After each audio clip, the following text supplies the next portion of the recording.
सर्वगणगुंसुस्तये आत्मशनि प्रजाशनि पशुशनि लोकशन्य भयशनिः अग्निः प्रजां बहुलां मे करोत्पन्नं पयोरेतो अस्मात्तु धत्तो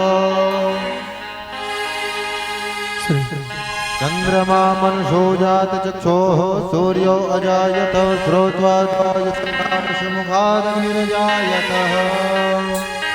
आरती श्री रामायण जी की कीरत कलित ललित से आती।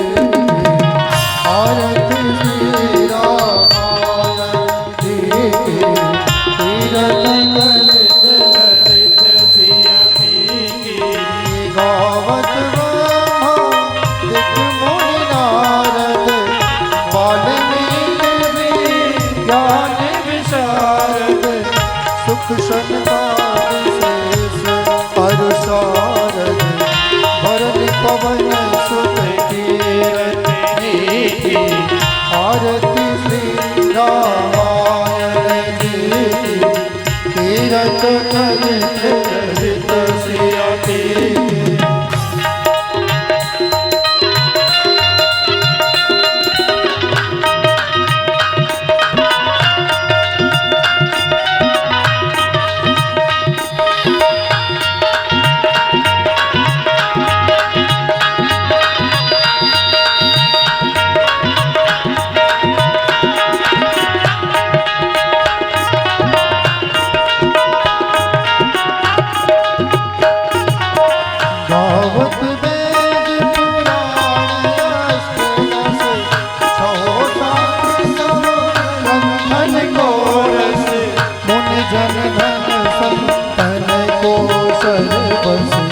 सारे अंश सम्मत सब ही। आरती श्री रामायण जी की कीरत कलित ललित से आती। गावत संतत शंभु भवानी हरभट संभव मुनि विज्ञानी।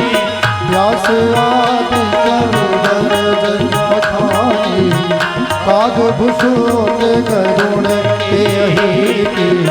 आरती श्री रामायण जी की कीरत कलित ललित से आती। कलमल हरण विषयस ठीकी सुभग सिंगार मुक्ति जुभती की। गल में रोग भव मोर अनेकी सात मात सब विधि तुलसी की। आरती श्री रामायण जी की कीरत कलित ललित से। कर्पूर गौरम करुणावतारम संसार सारम भुजगेन्द्रहारम सदा वसन्तं हृदयारविन्दे भवं भवानि सहितं नमामि। त्वमेव माता च पिता त्वमेव त्वमेव बन्धु च सखा त्वमेव त्वमेव वेद्यः करुणः त्वमेव त्वमेव सर्वं त्वमेव देवः मनोजवं मारुततुल्यवेगं जितेन्द्रियं बुद्धिमतां वरिष्ठं माता श्रीरामदूतं शरणं प्रपद्ये। श्रीरामदूतं शरणं प्रपद्ये। श्रीरामदूतं शरणं प्रपद्ये। हरि ओम जलेन शीतलीकरणं पुष्पै देवाभिवन्दनम् आरोग्यार्थे आत्माभिवन्दनं। मंत्र पुष्पांजलि। हरि ओम जगनेन जग्यमयजन्त देवास्तानि धर्माण्य प्रथमान्यासन्नः तेहनाकं महिमानः सचन्द्र यत्र पूर्वैः साध्याः सन्ति देवाः। हरि ओम एकदन्ताय विद्महे वक्रतुण्डाय धीमहि तन्नो दन्तो प्रचोदयात्। हरि ओम नारायणाय विद्महे वासुदेवाय धीमहि तन्नो विष्णुः प्रचोदयात्। हरि ओम महालक्ष्मी च विद्महे विष्णुपत्नी च धीमहि तन्नो लक्ष्मी प्रचोदयात्। हरिः ओम अंजनी सुताय विद्महे वायुपुत्राय धीमहि तन्नो हनुमत प्रचोदयात्। हरिः ओम राघवेन्द्राय विद्महे जानकी वल्लभाय धीमहि तन्नो श्रीरामः प्रचोदयात्। शेवन्तिकावकुल चंपक पाटलाब्जे पुन्नाग जाति गर्वीर रसाल पुष्पे बिल्व प्रवाल तुलसी दल मंजरे भे स्वाम पूजयामि जगदीश्वर मे प्रसीदा।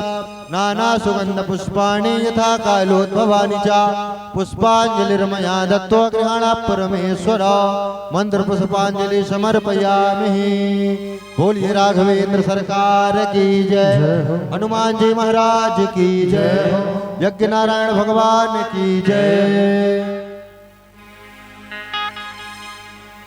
श्री सीताराम। सभी भक्तों से निवेदन कि आप सब प्रेम से अपने स्थान पर बैठ जाएं और भगवान की मंगल में श्री राम कथा को श्रवण कर अपने जीवन को धन्य करें। समस्त भक्तजनों से निवेदन जो पंडाल में पधारे हुए हैं और जो अभी तक कथा पंडाल में नहीं आए हैं उनसे भी निवेदन है कि आप सब भगवान की दिव्यातिदिव्य मंगल में कथा को श्रवण करने हेतु पधारे। प्यारे भक्तों, बड़े सौभाग्य की बात है हम आप सबके बीच में भगवान की दिव्यातिदिव्य मंगल में श्री राम कथा को श्रवण कराने हेतु श्री धाम वृंदावन से चल करके हम आप सबके बीच में अंतरराष्ट्रीय कथावाचिका देवी सत्यार्चा जी पधारी हुई हैं, जिनके पावन मुखारविंद से भगवान की दिव्यातिदिव्य मंगलमय श्री राम कथा आप सब श्रवण कर रहे हैं। प्यारे भक्तों, तो ऐसे पावन अवसर को न गंवाते हुए आप सब समय से पधारें और भगवान की कृपा आप सब पर बरसे। सभी से हम निवेदन करेंगे जो यहाँ पर आए हुए हैं कि आप सब प्रेम से बैठें ताकि कथा में कोई व्यवधान न होने पाए। और पुनः समस्त भक्तजनों की ओर से, समस्त क्षेत्रवासियों की ओर से, नगर वासियों की ओर से, सुधी श्रोता बंधुओं की ओर से, भक्तजनों की ओर से देवी जी से निवेदन करते हैं कि आप अपने पावन मुखारविंद से भगवान की मंगलमय कथा हम सबको श्रवण कराएं। सभी को जय जय श्री सीताराम।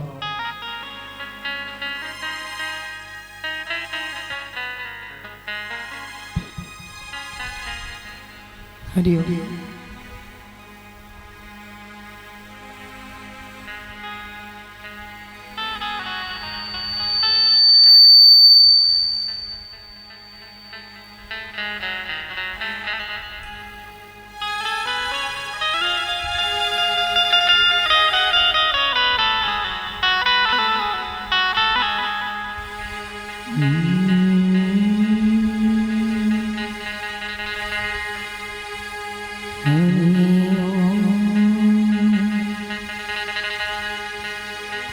स्वस्ति श्री गणेशाय नमः। श्री सरस्वत्यै नमः। श्री युगल चरण कमलेभ्यो नमः।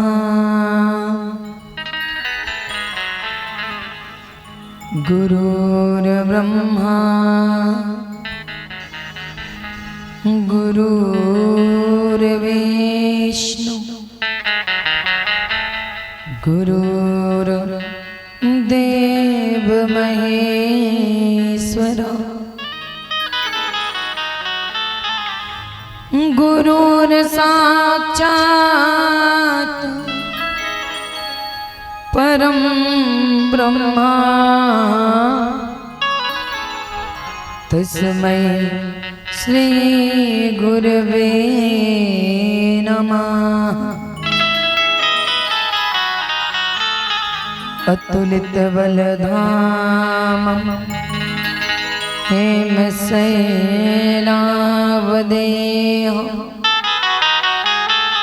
धनुजवन कृशानुं ज्ञानिनामग्रगण्यं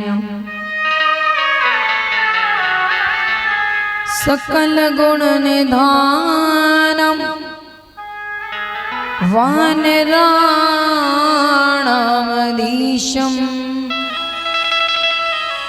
रघुपति प्रिय भक्तम बात जातम नमामि।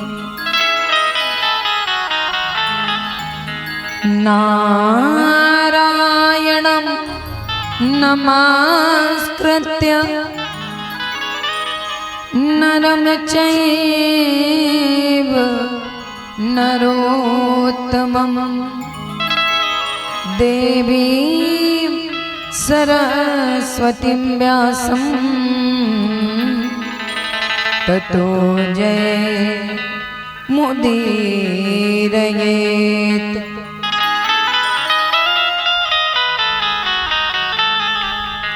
वसुदेवसुतं देवं कंसचाणूरमर्दनं देवकी परमानन्दं कृष्णं वन्दे जगद्गुरुं। नीलाम्बुजश्याम मलकोमलांगं सीता समारो पितवामभागं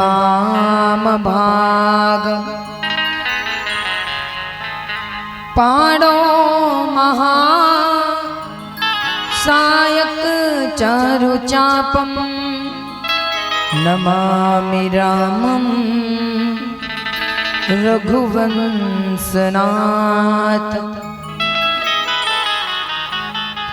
जयन्ती मंगला काली भद्रकाली कपालिनी दुर्गा क्षमा शिवा धात्री स्वाहा स्वधा नमोस्तुते।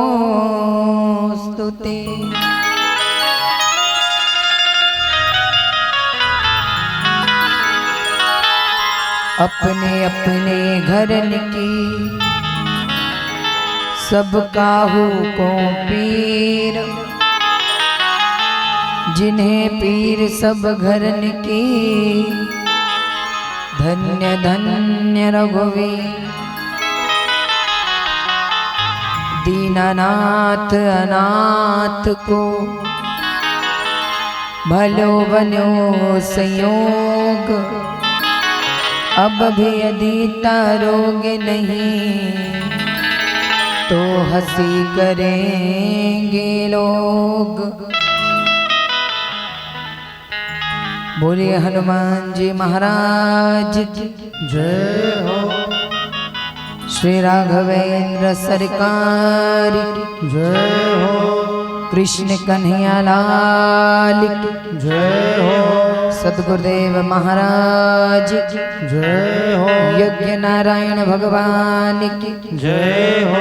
त्रिवेणी संगम की जय हो। सद्गुरुदेव महाराज की जय हो। गोस्वामी तुलसीदास जी महाराज जय हो। अयोध्या धाम की जय हो। वृंदावन धाम की जय हो। गैया मैया की जय हो। अपने अपने माता पिता जय हो। अनंत बल के खान श्री हनुमान जी महाराज अपना आसन ग्रहण करें। श्री राघवेंद्र सरकार तत्प्राण बल्लभा जनक नंदिनी जानकी जी सहित अपना आसन ग्रहण करें। देवादिदेव महादेव भोले शंकर माता पार्वती सहित अपना आसन ग्रहण करें। सद्गुरुदेव महाराज पुनः अपने आसन पर बैठे। स्थान देवता ग्राम देवता अपना अपना आसन ग्रहण करें।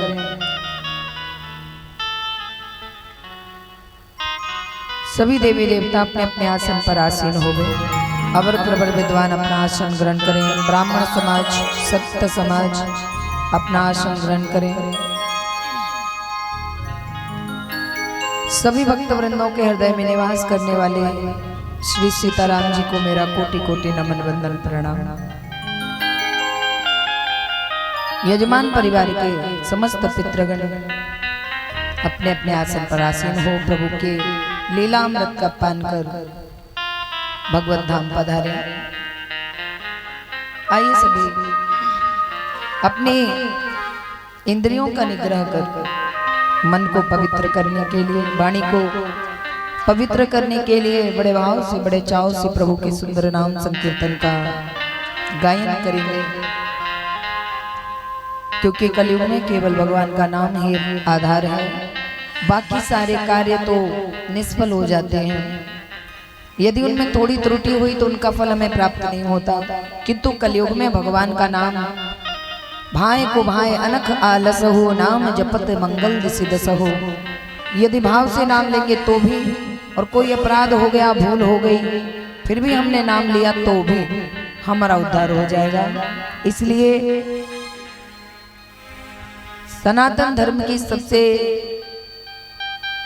मजबूत जड़ भगवान का नाम लेने का नियम हम सभी बड़े भाव से उस नियम का अवगाहन करते हुए, पालन करते हुए भगवान के सुंदर नाम का संकीर्तन कर षष्ठम दिवस की कथा में प्रवेश करेंगे। बोलिए राघवेंद्र सरकार की जय हो।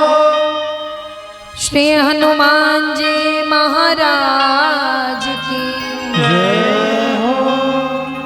जनक नंदनी माँ जानकी की जय हो।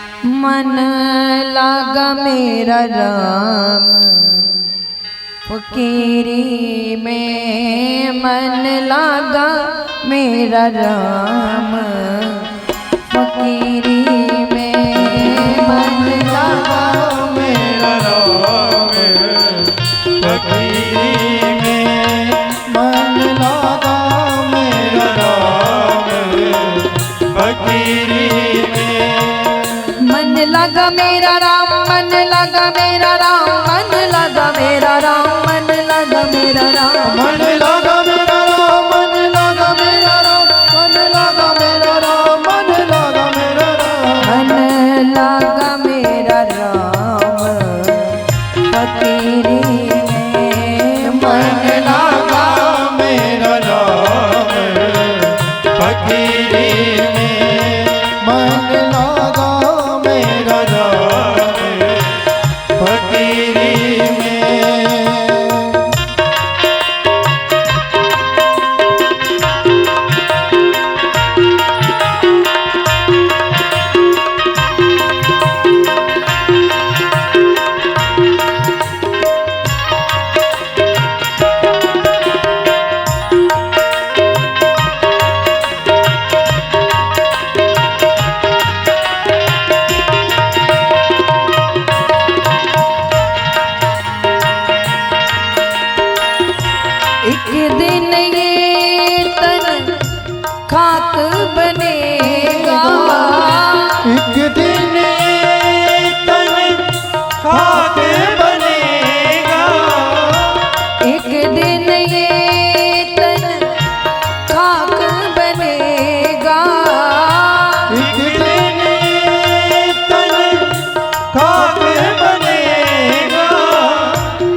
मन लगा मेरा राम, मन लगा मेरा राम, मन लगा मेरा राम, मन लगा मेरा राम, मन लगा मेरा राम फकीरी में, मन लगा मेरा राम फकीरी में, मन लगा मेरा राम फकीरी में।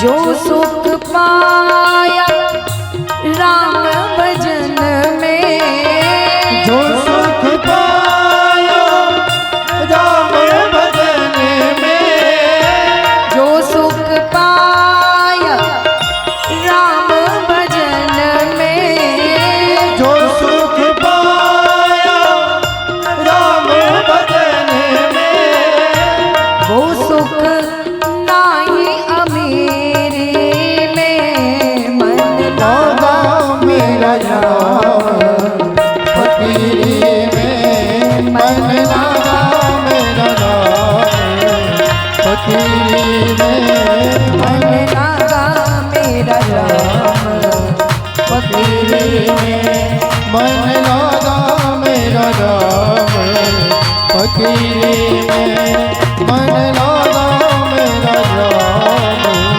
फकीरी में।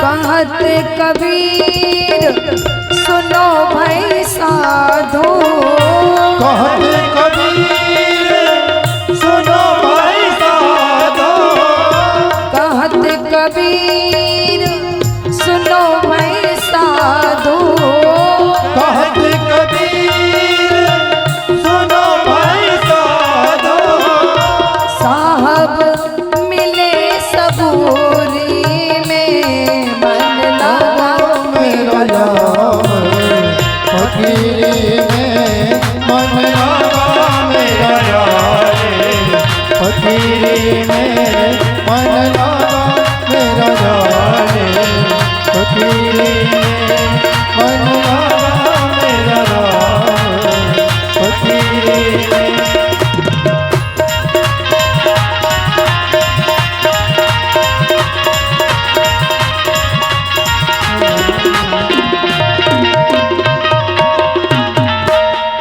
बोलिए राघवेंद्र सरकार की। जय हो। आइए सभी बड़े भाव से अपने मन को एकाग्र कर प्रभु श्री राघवेंद्र सरकार जनक नंदिनी माँ जानकी के चरणों में समर्पित कर दें हृदय रूपी कमल को।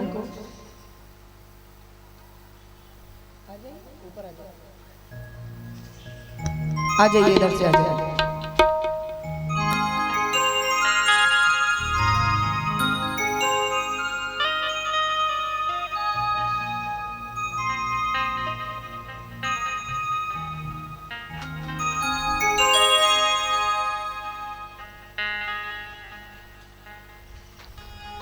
तो कल की कथा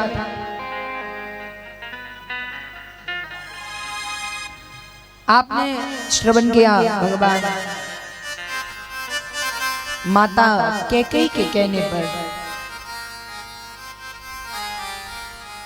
14 वर्ष का वनवास स्वीकार कर ले, सहर्ष स्वीकार किया, कोई बोझ मानकर नहीं, सहर्ष प्रसन्नता से अपने कर्तव्य को समझ करके माता कैकेयी ने बालकपन में ही श्री राम जी को जो वचन दिया था, आज जब वे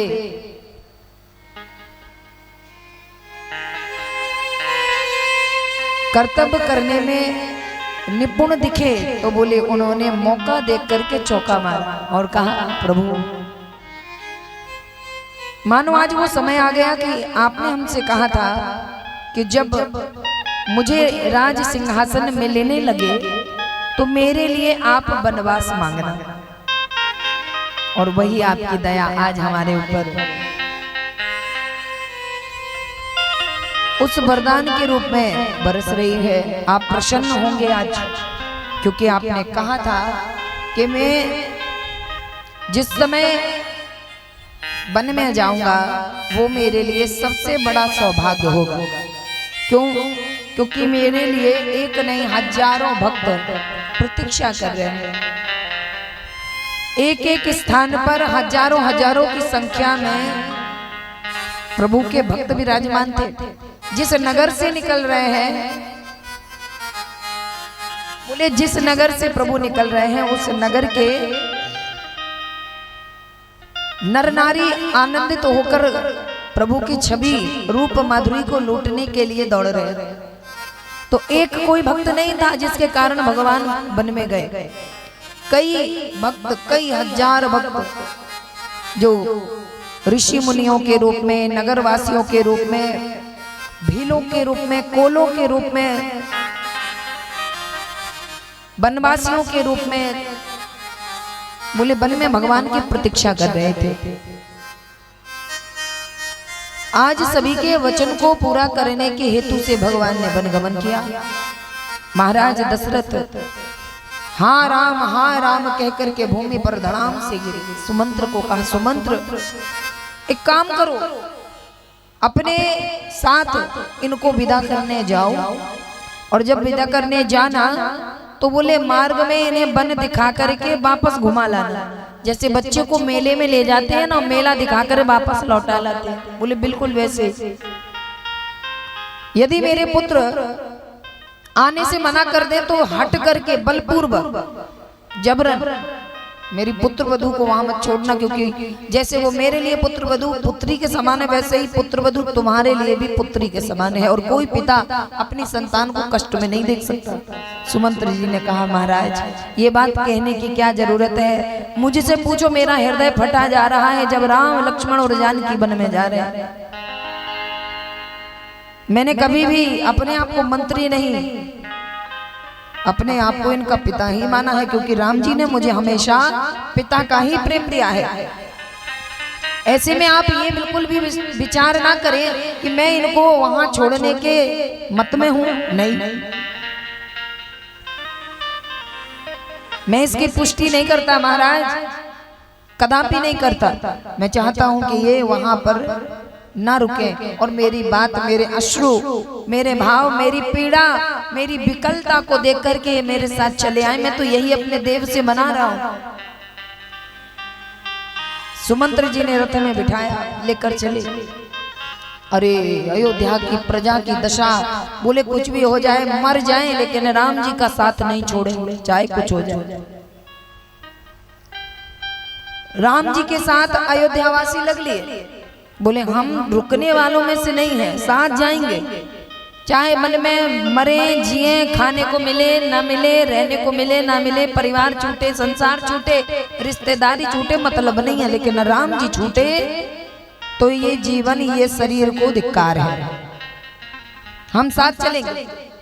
भगवान ने कहा, देखो तुम सबके अपने अपने कर्तव्य है, मैं तो अपना कर्तव्य पूरा करने चला, तुम मेरे साथ जाओगे, तुम्हारा परिवार है, पुत्र और पुत्री है, पुत्र के प्रति अलग कर्तव्य रहता है पिता का और माता का, और बोले पुत्री के प्रति अलग रहता है, तुम्हारा ऐसे जाना ठीक नहीं है। बोले नहीं प्रभु, मेरे लिए जो भी हैं, माता पिता, गुरु, भाई, बंधु, संतान, स्त्री, सारे संबंध आपसे जुड़े हैं, आप नहीं तो कोई नहीं। हट पूर्वक पीछे लग ली। राम जी बोले इन्हें कैसे समझाया जाए, हे प्रभु हमारे राम जी ने कभी किसी के साथ छल नहीं किया, लेकिन यहाँ पर उनको छल करना पड़ा, क्योंकि यदि अच्छा काम करने के लिए कभी छल भी किया जाए तो उसे छल नहीं कहा जाता। कैसे? जैसे कोई पाप आप अपने लिए करते हो तो वो पाप हुआ, और वही पाप यदि आप दूसरे के लिए करते हो तो वो पुण्य हो जाता है। कैसे? बोले एक डाकू था, वो डाकू जंगल में गणासा लेके खड़ा रहता था। बोले जंगल में यदि कोई आएगा तो उसकी गर्दन उतार कर उसकी जेब में जो भी है निकाल लेता था। एक दिन एक संत भगवान का नाम गाते चले आ रहे थे, उसने उठाया गणासा मारने के लिए, और जैसे ही संत को देखा तो गणासा हाथ से छूट गया। संत ने कहा क्या हुआ? मारो, जैसे सबके साथ करते हो मेरे साथ भी करो, मारो मुझे। पहले उसने दर्शन कर लिया, उसका 10% पाप खत्म। इसके बाद उसने संवाद सुन लिया, वो भी इतनी विनम्र भाषा में कि मारो ना। धमकी नहीं दी संत ने, ये नहीं कहा कि मैं तुझे शाप दे दूंगा, मैं तुझे मार डालूंगा, मुझे तुझे ऐसा करना है वो करना है, नहीं। उन्होंने कहा मारो ना, जैसे सबको मारते थे, मारो मुझे भी। तो 10% और पुण्य अर्जित हो गया।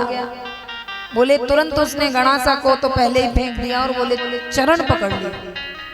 बोले महाराज मैंने जीवन भर अपराध किया, आज मुझे अपना चेला बना लो और चेला बना करके मेरा जीवन बना दो। मैंने बहुत अपराध किया, लेकिन अब मैं पाप नहीं करना चाहता। अब मैं किसी भी प्रकार की लूट झपट मारपीट नहीं करूंगा, आप मुझे अपना चेला बना लो। गुरुदेव ने सोचा कि इसका अगर ये बुरा काम छूटता है तो इसे चेला बना लेने में कोई दिक्कत नहीं है, क्योंकि चेलों के जो पाप होते हैं वो गुरु के ऊपर भी पड़ते हैं।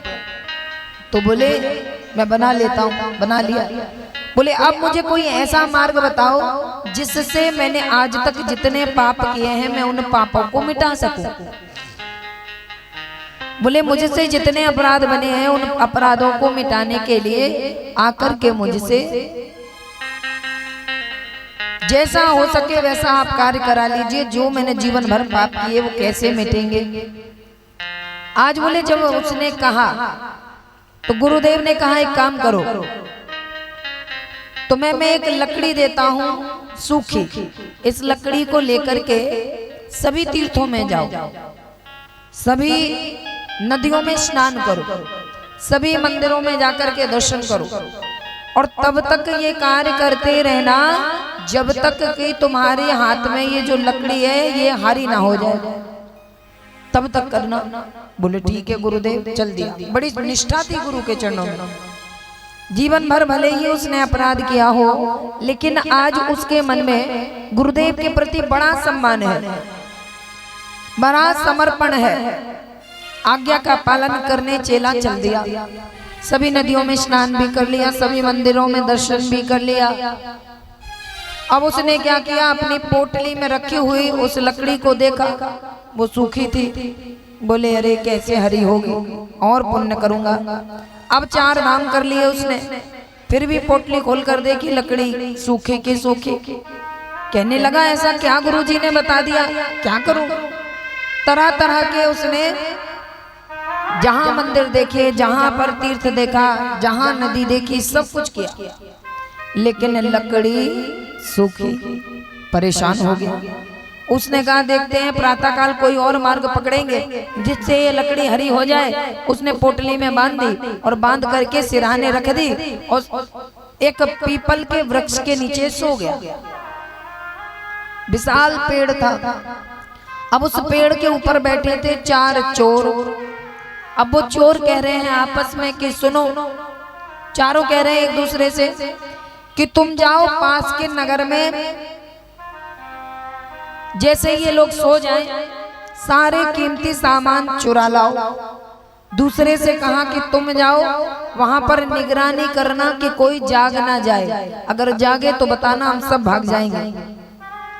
तीसरे ने कहा, तीसरे से कहा, जो मुखिया था उसने कहा कि ऐसा करना, तुम पूरे गांव में मिट्टी का तेल छिड़क देना आग लगाने के लिए। और चौथे से कहा कि तुम जाकर के चुपचाप से आग लगा देना।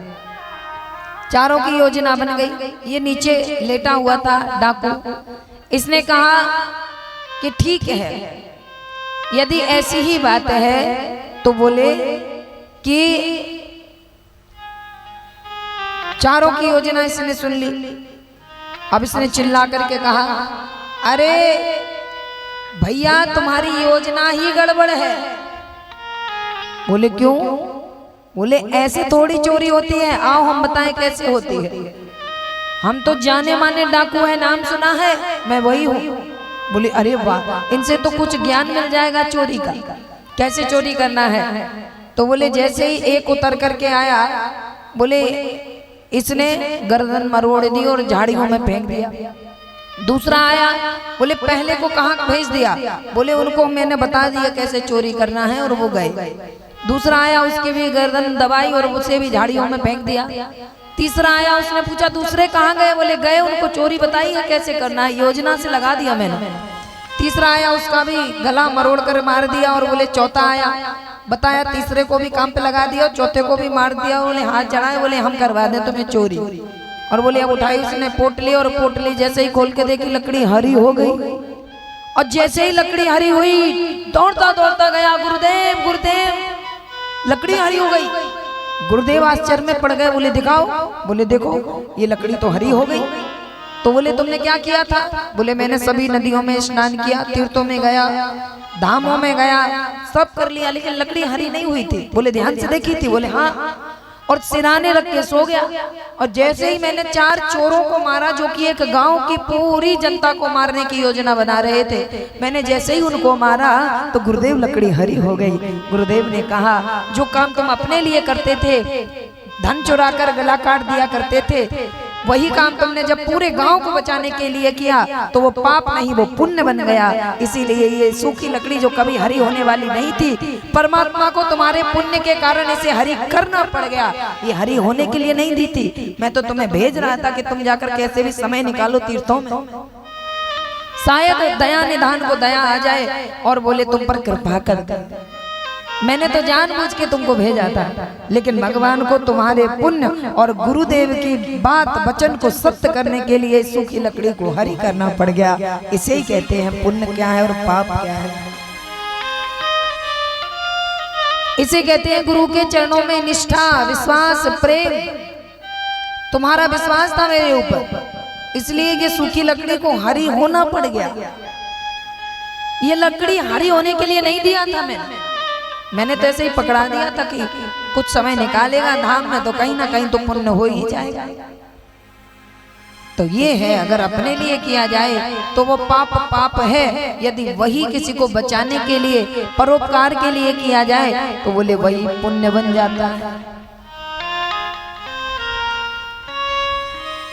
बस हमें क्या है, उस कार्य को बड़े समर्पण भाव से करना है, विश्वास और निष्ठा के साथ। जो कार्य धर्म से जुड़ा हो, हमारी भलाई से जुड़ा हो। आज प्रभु अयोध्या की प्रजा को मूर्ख बनाने के लिए मन में विचार कर रहे हैं कि मैंने कभी छल नहीं किया, कभी बेईमानी नहीं की, लेकिन आज इनकी भलाई के लिए मुझे ये छल करना पड़ेगा, क्योंकि उसमें इनकी भलाई है। 14 वर्ष तक ही अपने परिवार को छोड़कर जाएंगे तो अयोध्या का क्या होगा? महाराज तो पहले ही मेरे जाने से दुखी हैं और पूरी प्रजा भी चली जाएगी मेरे पीछे, तो क्या होगा अयोध्या का? अरे अयोध्या पूरी तरह से अनाथ हो जाएगी। आज बोले भगवान उन्हें सोता हुआ छोड़कर के निकल गए। साथ में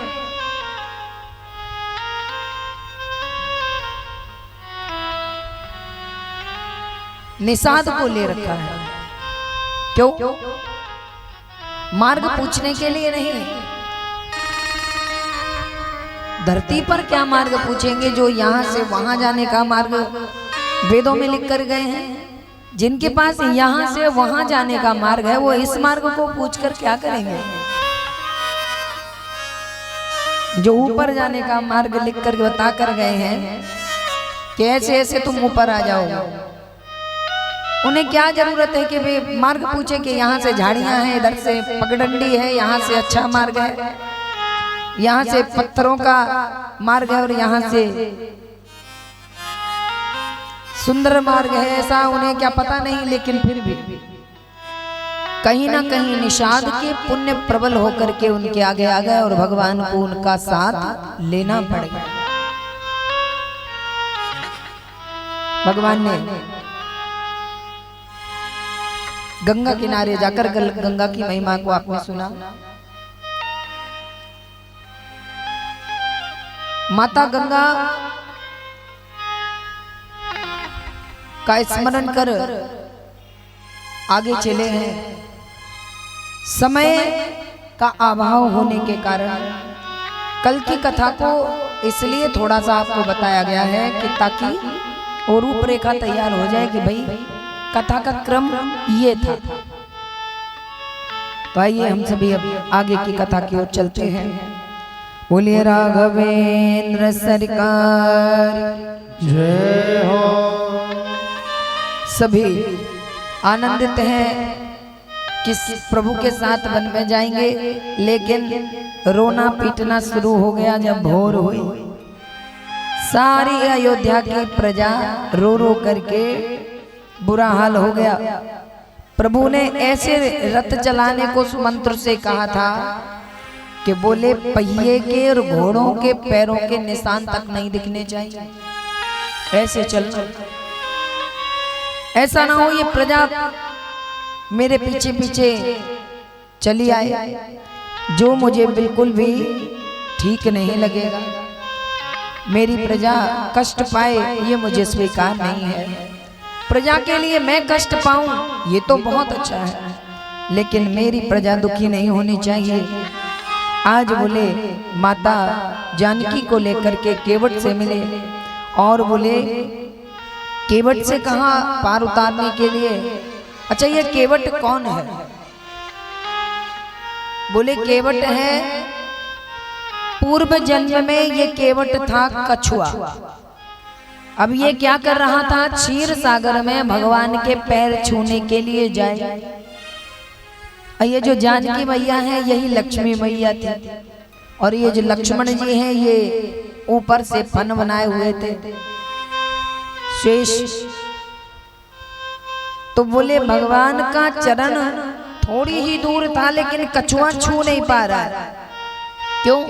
जैसे ही वो निकट आए तो माता लक्ष्मी क्या कहे, हट हट हट।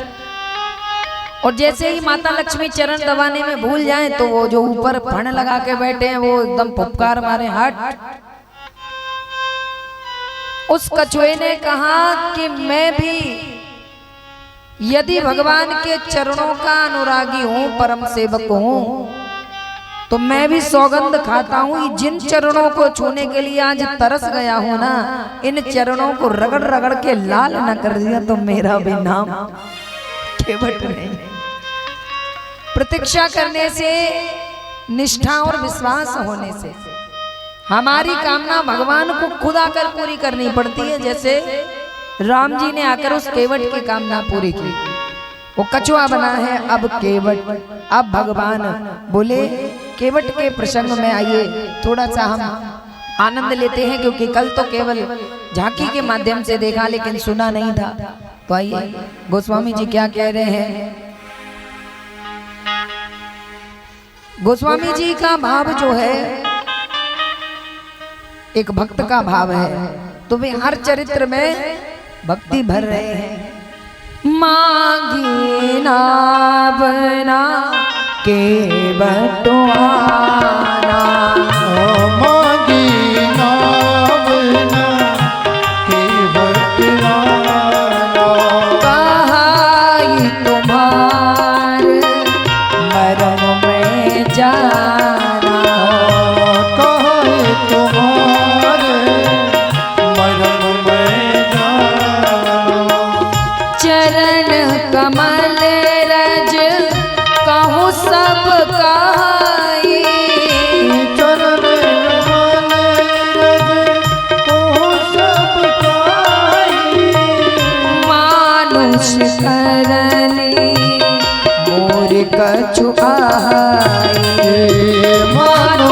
शरणी और कछुआरे मोहि नाम ना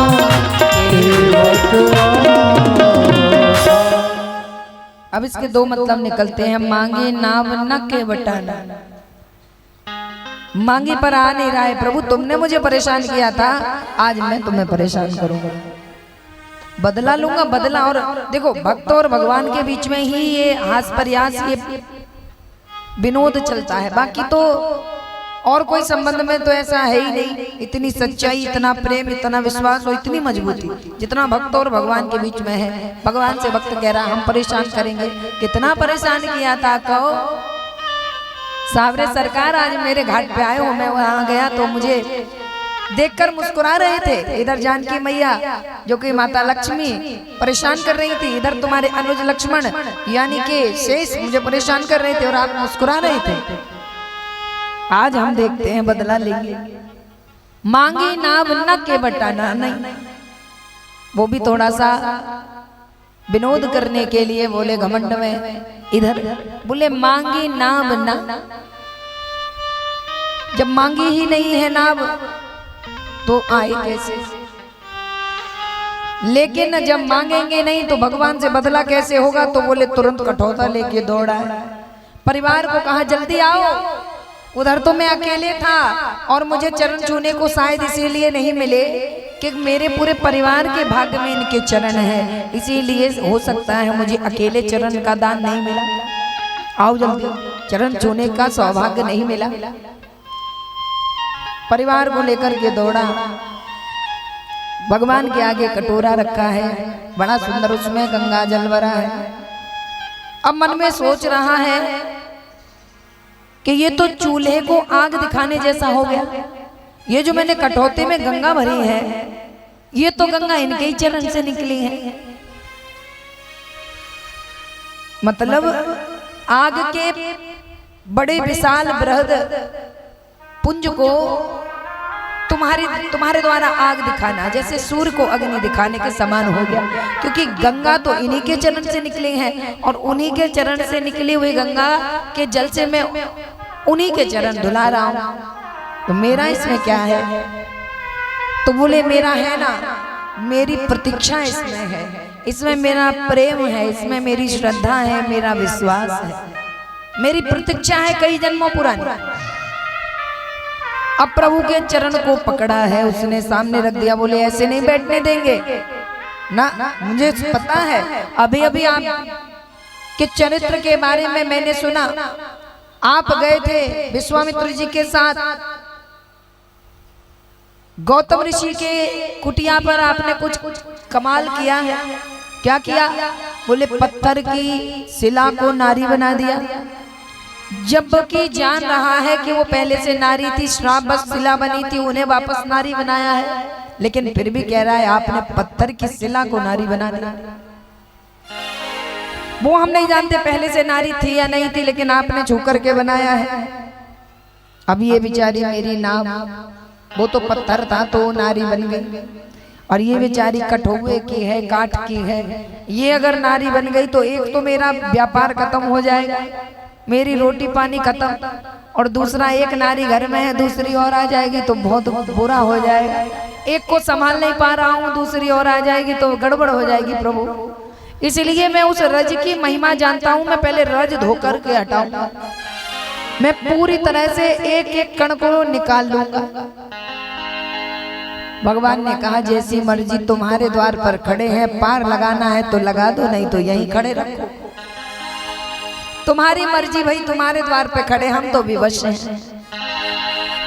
भगवान खड़े हो गए और बोले, केवट ने पकड़ा है चरण, आहा, जैसे ही हाथ लगाया चरण को, बोले भगवान के चरण को पकड़ करके आनंदित हो गया और बोले जोर से खींच रहा है, क्यों? भगवान बोले केवट अरे आराम से। बोले अरे प्रभु, यदि गिरने का डर लग रहा हो तो ये हाथ जो है मेरे सिर पर रख लीजिए ना, गिर नहीं पाओगे, बच जाओगे गिरने से, गिरोगे नहीं, मेरे सिर पे रख लो। भगवान बोले कितना चतुर है, पैर का पैर ले लिया और आशीर्वाद मतलब वरद हस्त भी अपने सिर पे चाहिए। भगवान ने कल कहा चल तू भी क्या याद करेगा। भगवान ने केवट के सिर पर हाथ रखा और बोले देवता तुरंत बोले पुष्पों की वर्षा करने लगे। बाहर केवट तेरा भाग्य, एक पार उतारने वाले को तू पार उतार रहा है। पार जो भव से लगाता है उसको गंगा पार उतार रहा है। और पैर भी ले लिया और हाथ भी ले लिया, कृपा भी ले ली और सब कुछ ले लिया, आशीर्वाद भी ले लिया, धाम भी मिल गया। बारे केवल रगड़ रगड़ के साफ कर रहा है, प्रभु बड़ी मुश्किल में ये मौका हाथ लगा है, अगर गिरने का डर हो ना तो मेरे सिर पे हाथ रख लेना। भगवान ने आशीर्वाद दे दिया, फिर भी कह रहा है गिरोगे नहीं, जोर जोर से पैर खींचे रगड़े। भगवान ने कहा केवट अब बस हो गया, मन भर गया। नहीं प्रभु अभी मैले हैं, अभी कहीं ना कहीं थोड़ी सी मिट्टी लगी है। मैं देखो समझौता नहीं करता, मैं साफ कहने वाला हूँ, मुझे एकदम सफाई चाहिए पैरों की। थोड़ी सी भी अगर एक भी रज की कण भर भी रज रह गई तो मेरा तो काम बिगड़ जाएगा। भगवान बोले ठीक है, अच्छे से साफ कर लो। बढ़िया से धुल करके परिवार को कहा वस्त्र लेकर आओ, प्रभु के पैरों को बढ़िया से सुखा दे, साफ कर दे। उसके बाद अब हाथ जोड़े और कहा प्रभु आरूढ़ हो जाइए नाव में। प्रभु ने इशारा किया जानकी मैया की तरफ और बोले जानकी मैया को बिठाकर बैठ गए। लक्ष्मण बैठ गए, निषाद भी बैठ गए और उसी समय केवट ने तुरंत नाव को खेना आरंभ किया। और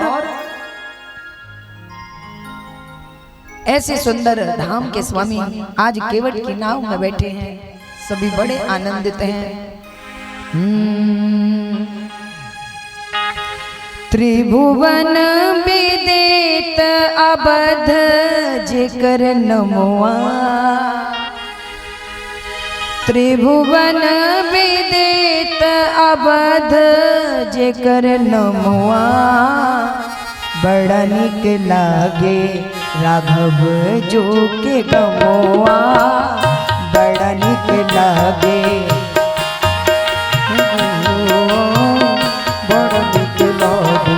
राघव जी के गवा बड़ा निक लागे। त्रिभुवन विदित अबध जिकर नमुआ, त्रिभुवन विदित अबध जिकर नमुआ, बड़ा निक लागे राघव जी के गवा, बड़ा निक लागे राघव जी के गवा, बड़ा निक लागे।